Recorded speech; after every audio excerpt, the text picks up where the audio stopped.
আজ আমরা হাদিসের আলোকে জানব ইহুদি রাষ্ট্র ইসরায়েল কিভাবে ধ্বংস হবে। ইমাম বাকের রহমাতুল্লাহি আলাইহি থেকে জাবের জুফি বর্ণনা করেন, যখন রোমের বিদ্রোহীরা রামাল্লায় অবতরণ করবে ওই বছর পাশ্চাত্যের পক্ষ থেকে সমগ্র বিশ্বে প্রচুর যুদ্ধবিগ্রহ সংঘটিত হবে। ইসরায়েলের পতন সম্পর্কে বর্তমান যুগের স্কলারগণ বলছেন, ইনশাল্লাহ ইসরায়েল আগামী শতাব্দীতে ধ্বংস হয়ে যাবে, এমনকি আগামী শতাব্দীর 1/4 মধ্যেই, অর্থাৎ প্রথম 25 বছরেই। তাকে প্রশ্ন করা হয়েছিল, কিভাবে আপনি এত নির্দিষ্ট করে বলছেন? তিনি উত্তর দিয়েছিলেন, আমি কোরআনকে বিশ্বাস করি। প্রতিটি জাতির জন্যই একটি নির্দিষ্ট সময় রয়েছে। প্রথম 40 বছর হলো প্রতিষ্ঠার সময়, দ্বিতীয় 40 বছর হলো নিরাপত্তা ও সুখ্যাতি অর্জনের সময়, এবং শেষ 40 বছর হলো বিশৃঙ্খলা ও ধ্বংসের সময়। যুক্তরাষ্ট্রের সাবেক পররাষ্ট্রমন্ত্রী হেনরি কিসিঞ্জার একবার বলেছিলেন, নো মোর ইসরায়েল বাই 2022। প্রশ্ন হলো, সে এই কথা কিভাবে বলছে? উত্তর হচ্ছে, সেও কিন্তু খ্রিস্টান ধর্মের একজন অনুসারী। স্বাভাবিকভাবেই বলা যায়, তাদের ধর্মগ্রন্থেও এন্ড টাইম প্রপার্সি নিয়ে অনেক ভবিষ্যৎবাণী করা হয়েছে, তাই সে তার ধর্মের ভবিষ্যৎবাণীর আলোকেই হয়তো বলেছে। সিরিয়ার সাংবাদিক আল বুজায়রামি 2012 সালে ফিলিস্তিনের পিএটিভি চ্যানেলকে বলেছিলেন, আমি এখন এমন একটি বিষয় বলতে যাচ্ছি যা ইতিপূর্বে কেউ শোনেনি। আমেরিকার গোয়েন্দা সংস্থা সিআইএ টপ সিক্রেট নথি সাবেক আমেরিকান প্রেসিডেন্ট বিল ক্লিন্টনকে দিয়েছিল, যেটি কিছুটা এমন ছিল, আমি মনে করি না ইসরায়েল 2022 সালের পর অক্ষত থাকতে পারবে।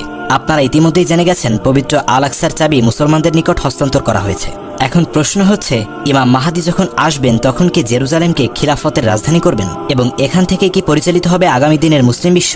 জি হ্যাঁ। হযরত কাব রাদিয়াল্লাহু আনহু থেকে বর্ণিত যে, যখন তুমি বাইতুল মুকাদ্দাসে খলিফা মাহাদিকে দেখবে এবং তাকে ব্যতীত আরেকজনকে দেখবে দামেশকে, তখন মাহাদিকে ব্যতীত অন্য কাউকে অনুসরণ করিও না, কেননা সে হবে গাধার বংশধরের চেয়েও নিকৃষ্ট। হযরত আব্দুল্লাহ ইবনে হাওয়ালাহ রাদিয়াল্লাহু আনহু থেকে বর্ণিত, রাসূলুল্লাহ সাল্লাল্লাহু আলাইহি ওয়াসাল্লাম বলেছেন, যদি তুমি তোমার জীবদ্দশায় দেখতে পাও খিলাফত বাইতুল মুকাদ্দাসে প্রতিষ্ঠিত হয়েছে, তখন ভূমিকম্প, ভূমিধস, বড় বড় দুর্যোগগুলো খুব নিকটবর্তী হবে, কিয়ামত খুব কাছে চলে আসবে। জেরুজালেম বিজয়ের পর ইমাম মাহাদি ইহুদিদের সাথে কেমন ব্যবহার করবেন? ইহুদিদের বেশিরভাগই কি তখন মুসলমান হয়ে যাবে?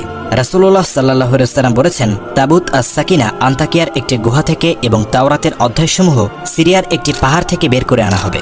বলে রাখা ভালো, তাবুত আস-সাকিনা হচ্ছে ওই সিন্ধুকটি, যেই পবিত্র সিন্ধুকটি ইহুদিরা খুঁজছে, আর ওই গ্রন্থের মাধ্যমে ইহুদিদের কাছে যুক্তি ও দলিল প্রমাণ পেশ করা হবে। অবশেষে তাদের মধ্যে অনেকেই ইসলাম ধর্ম গ্রহণ করবেন। হযরত কাব রাদিয়াল্লাহু আনহু হতে বর্ণিত, মাহাদি আলাইহিস সালামের নামকরণ মাহাদি করার কারণ হচ্ছে, সে ইহুদিদেরকে আসল তাওরাত কিতাবের পথ দেখাবে। ইমাম মাহাদি তাওরাত কিতাবকে সিরিয়ার এক পাহাড় থেকে খুঁজে বের করবে। অতঃপর উক্ত কিতাবের উপর ইহুদিদের অনেক দল আত্মসমর্পণ করবেন, যা তিনি 30,000-এর মতো উল্লেখ করেছেন। উল্লেখ্য যে, আসল তাওরাত কিতাব ও কোরআনের মধ্যে কোনো পরস্পর বিরোধী কিছু থাকবে না, কারণ দুটি কিতাবই আল্লাহর কাছ থেকে অবতীর্ণ হয়েছে, যার কারণে ইহুদিরা আস্তে আস্তে হেদায়েতের দিকে আসবে এবং মুসলিম হয়ে যাবে। হযরত কাব রাদিয়াল্লাহু আনহু থেকে বর্ণিত, তিনি বলেন, ইমাম মাহাদি রোমে যুদ্ধের জন্য সৈন্য পাঠাবেন, সেখানে 10 জন বুদ্ধিমান জ্ঞানী দিবেন, যারা আন্তাকিয়ার এক গুহা থেকে